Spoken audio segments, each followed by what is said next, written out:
May dalawang magkaibigan na matagal nang hindi nagkikita, si Joseph at si Banong. Ngayon, nagkayayaan silang uminom sa isang bar.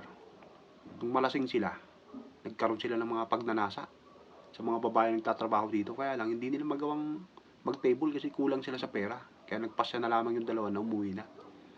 Habang pauwi sila, pare, ill na ill talaga ako eh. Kaya lang, wala na tayong pera, sabi ni Joseph. Oo nga eh, mas maganda na itong umuwi tayo para makaiwas tayo sa kasalanan. Habang naglalakad sila, napadaan sila sa isang liblib na lugar. Dito sa liblib na lugar na ito, bali-balitang may nagpapakita ng isang white lady. Pare, ayokong tumuloy dyan. Bakit naman? May white lady dyan eh.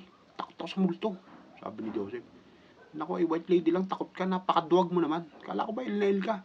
Ayoko nga. Bahala ka kung gusto mong tumuloy, basta ako hindi na, sabi ni Joseph. Iniiwan si Banong ngayon na naglalakad. Habang nasa kalagitnaan ng paglalakad si Banong sa liblib na lugar, nagpakitang bigla yung babaeng nakaputi. Agad niya itong dinamba ngayon, tsaka niya ginasa ng makailang beses. Kinabukasan, binalikan ni Banong yung liblib na lugar na yun. Tsaka siya nagsisigaw. Kung talagang matapang ka, white lady, sabi ni Banong ngayon, lumabas ka dyan at harapin mo ako. May sumagot na tinig na, ay naku, napakahilig mo naman.